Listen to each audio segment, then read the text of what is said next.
আসসালামু আলাইকুম বন্ধুরা, সবাই কেমন আছেন? নতুন একটি এপিসোডে সবাইকে স্বাগতম। আজকে আমি কথা বলবো উম রিসেন্টলি আমরা যে একটি অ্যানাউন্সমেন্ট পেয়েছি হচ্ছে ওয়ার 2 ওয়ার 2 অনেকদিন ধরে বলতেছে ওয়ার 2 আসবে, ওয়ার 2 আসবে ঋত্বিক রোশনের। But not release this date and treasure and trailer. সবচেয়ে বড় কথা হচ্ছে আমরা বিগত সময় দেখছি ১.৫ বছর লেগে বা হচ্ছে আরো সময় লেগে যখন একটা মুভি করা হয়, আপনার পুষ্পা 2, তারপর হচ্ছে এগুলার ১.৫ বছর করার পরে যখন আপনার একটা occasion এ বা একটা নায়কের একটা বার্থডেতে, যেমন হচ্ছে পুষ্পা 2 র কথা বলি। আপনার বার্থডেতে আল্লু অর্জুনের বার্থডেতে আপনার এটার আপনার একটা অ্যানাউন্সমেন্ট হইছে। একটা ছোট্ট একটা ট্রেইলার রিলিজ করা হইছে।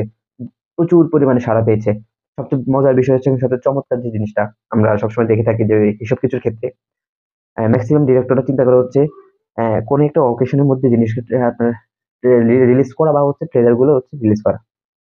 এখন আপনি ধরেন আপনি এই যে কিছুদিন আগে যে ব্যাটস রবি কুমারের যে একটা মুভির ট্রেলার যে দিছিল সেটাও কিন্তু একটা অকেশনে দেওয়া হয়েছিল। এখন সবার মুখস্থ, সবাই জানে যে হচ্ছে এই মুভিটার নাম বললে বুঝতে পারে যে কোন মুভিটা বা কবে আসতে পারে কিছু একটা। তো সবচেয়ে বড় কথা হচ্ছে আপনি এগুলাকে আগে মাথায় রাখতে হবে। আপনি যেন জাস্ট একটা এক্সপেকটেশন নিয়ে মুভিটা করবেন। যখন আপনি এটা নিয়ে কোনো প্ল্যানিং করবেন না, বিগ প্ল্যানিং করবেন না, তখনই আপনি ফ্লপ খাওয়ার আশঙ্কা থেকে যায়। যেমন ঋত্বিক রোশনের আপনার 'ক্রিশ 4' আসতে যাচ্ছে, সেটারও একটা অ্যানাউন্সমেন্ট পাওয়া গেছে। আর হচ্ছে 'ওয়ার 2'। এখন 'ওয়ার 2' কোনো ট্রেলার নাই। এটা যাচ্ছে যে কিছুদিন পরে এটা রিলিজ হতে যাচ্ছে। কিন্তু এটার কোনো এইগুলো তো হচ্ছে আগে থেকে প্ল্যানিং করতে হবে। আর আপনি যদি মানুষকে যদি এই কিছু আগে তাদের থেকে কিছু চান, তাহলে অবশ্যই তাদেরকেও কিছু দিতে হবে। কিন্তু আপনি যদি হুট করে ছেড়ে দেন, তাহলে তো কেউ এটা প্ল্যানিং ও করবে না, চিন্তা করবে না আগে থেকে যাওয়ার। এই যে এত বুকিং করছে 'পুষ্পা 2' এর, কেন করছে? সুন্দর প্ল্যানিং ছিল, সুন্দর এক্সিকিউট করছে, দেন সেটা একদম সুন্দরভাবে সাকসেসফুল হইছে। বিষয়গুলো হচ্ছে এরকম হতে হবে। যদি আপনি সুন্দরভাবে প্ল্যানিং না করতে জানেন, তাহলে সুন্দর এক্সিকিউট হবে না, সুন্দর সাকসেসফুল হতে পারবেন না। তবে এটা হচ্ছে সবচেয়ে বড় কথা। এত বড় অ্যাক্টরসরা আইনা সকল কিছু করলে হবে না, যদি সেটার সুন্দর প্ল্যানিং না থাকে। তো আমরা আশা আছি যে 'ওয়ার 2' যেন ফ্লপ না হয়। সে ঋত্বিক রোশনের মুভি অবশ্যই। তো সেই কারণে সেটা মুভিটার হচ্ছে আমরা আশা আছি কবে ট্রেলারটা আসবে বা ট্রেলার দিবে।